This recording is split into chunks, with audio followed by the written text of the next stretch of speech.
Bismillahirrahmanirrahim. Assalamualaikum warahmatullahi wabarakatuh. Alhamdulillahirrahmanirrahim. Allahumma sholli ala Muhammad wa ala ali Muhammad. Anak-anak sekalian, kita melanjutkan pembahasan dari kitab Durusul Lugha al-Arabiyyah dan kita akan masuk di pelajaran yang ke-16. Nah, di sini Pak Yusuf akan coba mereview kembali tentang kata tunjuk. Kata tunjuk atau isim isyarah dalam bahasa Arabnya. Nah, sebelumnya di pertemuan saat Zoom kemarin kita sudah sampaikan bahwa pertama, isim itu bisa dibedakan menjadi beberapa kelompok tergantung dari apa yang mau kita bedakan, gitu ya. Misalnya dari sisi gender atau jenis kelamin, maka ada isim yang laki-laki dan isim perempuan. Dan kemudian juga ada isim kita bedakan dengan melihat jumlahnya, apakah dia tunggal, ganda atau jamak.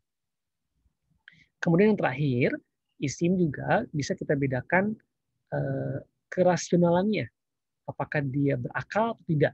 Maka ada isim akil yang dia merujuk kepada manusia, sebutan untuk manusia baik itu pelajar, dokter, itu profesi dan sebagainya, atau juga isim yang goiru akil, isim kata benda yang irasional, yang tidak berakal. Tentu contohnya adalah benda-benda mati, baik itu kitabun, miftahun, baitun, ya, benda-benda mati, ya, dan juga untuk hewan, himarun, hisonun, bikun, ya, apa tadi, hisonun, kuda, gitu ya, himarun itu keledai.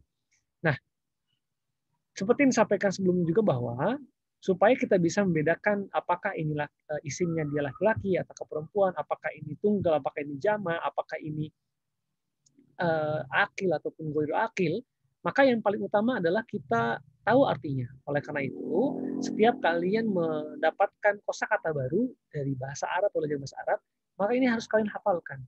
Sehingga nanti itu memudahkan kalian. Memudahkan kalian dalam menentukan apakah ini isim akal atau isim akil, gitu ya, atau isim goiru akil. Itu memudahkan kalian semuanya. Baik, kita akan coba bahas tentang kata tunjuk dalam bahasa Indonesia. Kata tunjuk mungkin hanya terdiri dari dua, ya, ini dan itu. Kalau ini menunjukkan dekat, kalau itu berarti dia jauh. Kalau itu jauh, gitu ya. Nah, dalam bahasa Arab ada juga kata tunjuk. Nah, hari ini kita akan kembali menyampaikan tentang kata tunjuk dekat dulu, ya. Kata tunjuk dekat, dan sekali lagi perhatikan seperti yang sudah disampaikan sebelumnya bahwa kata isim itu kan bisa laki-laki, bisa perempuan. Maka kata tunjuk pun ada yang khusus buat laki-laki, ada yang khusus buat perempuan. Ada yang khusus untuk tunggal, ada juga untuk yang jamak. Nah, ini untuk bahasa Arab kita terima, ya. Memang seperti itu bahasa Arab. Baik. Insya Allah ini sudah pernah kalian hafalkan di pelajaran awal, ya, bahwa kalau isim tunggal untuk laki-laki, maka kita katakan hadza. Contoh misalnya baitun, rumah, ya, dia isim gendernya laki-laki dan tunggal, satu rumah, gitu kan. Maka kita katakan hadza baitun. Atau masjid, hadza masjidun. Kemudian misalnya apalagi kolam, hadza kolamun.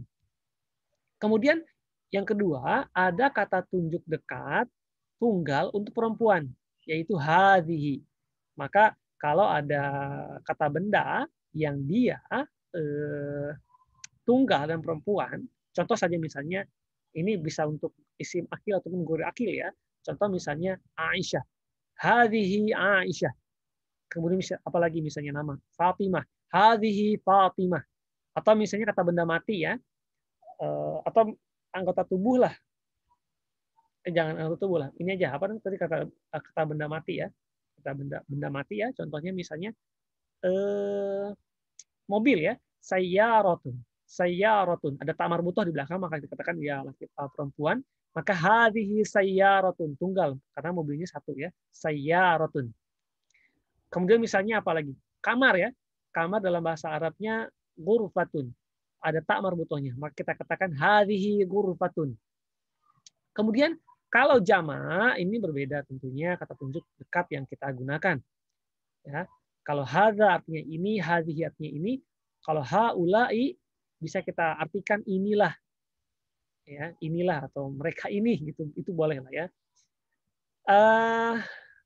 Dan alhamdulillahnya nih haulai kata tunjuk dekat untuk jamak bisa untuk perempuan maupun laki-laki. Jadi tidak dibedakan apakah itu laki-laki atau perempuan. Nah, cuma memang di sini sudah disampaikan bahwa haulai ini khusus untuk isim aqil.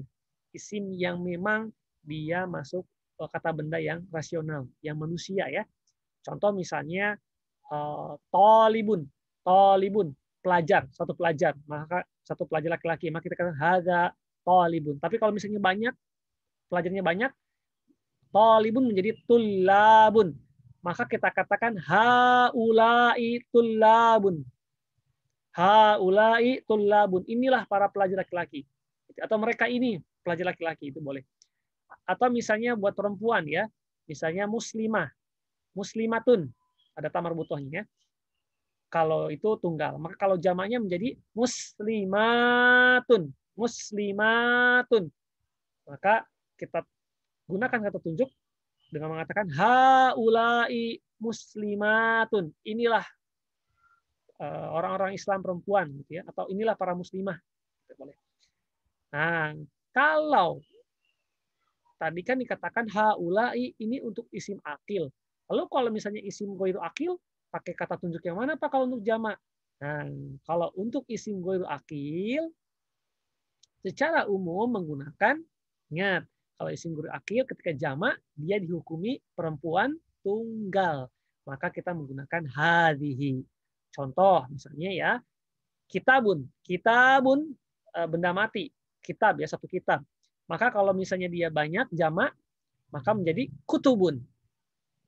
Nah, karena dia jamak, jamaknya isim ghairu akil itu dihukumi perempuan tunggal, maka kita katakan hadhihi kutubun. Atau misalnya apa? Pulpen, qalamun. Satu pulpen. Kalau banyak pulpen, aqlamun, pulpen-pulpen dihukumi sebagai perempuan tunggal, maka kita gunakan kata tunjuknya untuk yang dekat ya. Inilah pulpen-pulpen, hadhihi aqlamun. Ya, kita coba tunjukkan ini ya, apa namanya contohnya ya. Nah, ini banyak saya contoh nih, Masya Allah ya.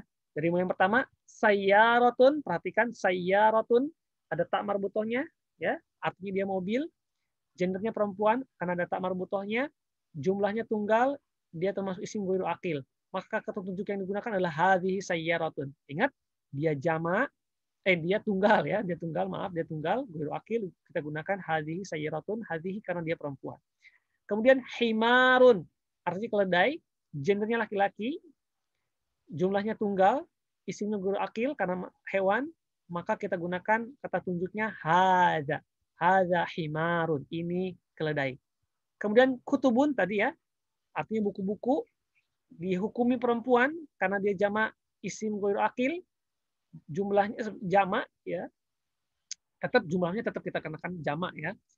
Walaupun dia dihukumi perempuan tunggal ya. Jumlahnya jamak tadi, isimnya ghairu akil, maka kita gunakan kata tunjuknya hadhihi kutubun. Kemudian, nah tadi sudah sampaikan sama Pak Yusuf, tulabun, ini kurang ini ya, bukan tulabun tapi tulabun, ada tasydid, mohon maaf. Siswa-siswa ya, siswa-siswa berarti laki-laki ya. Ini laki-laki, jamak akil. Maka kita menggunakan haulai tulabun. Kemudian terakhir tobibatun, tobibatun. Ya. Awalnya adalah tobibah. Ya, dokter perempuan. Karena tobibatun berarti dia jamak muannas salim. Para dokter gendernya perempuan, jumlahnya jamak tentu, maka dia termasuk isim akil ya, karena dia sebutan untuk manusia, profesi. Maka kita gunakan kata tunjuknya haulai tobibatun. Ya. Perhatikan contoh ini, insya Allah anak-anak sekalian sangat mudah sekali, dan pahami konsep ini, ya, konsep dari tabel ini, kemudian diterapkan dalam contoh ini. Nanti kita akan coba berlatih dengan tabel ini, ya. Pak Yusuf akan berikan ini di Google Classroom. Ada 10, insya Allah mudah, ya. Dan Pak Yusuf sudah berikan juga kamusnya supaya memudahkan kalian semua. Demikian anak sekalian, mudah-mudahan Allah berikan selalu kemudahan buat kalian dalam belajar bahasa Arab. Mudah-mudahan diberikan keluangan waktu dan juga selalu berusaha dengan sebaik-baiknya dalam mempelajari bahasa Arab. Assalamualaikum warahmatullahi wabarakatuh.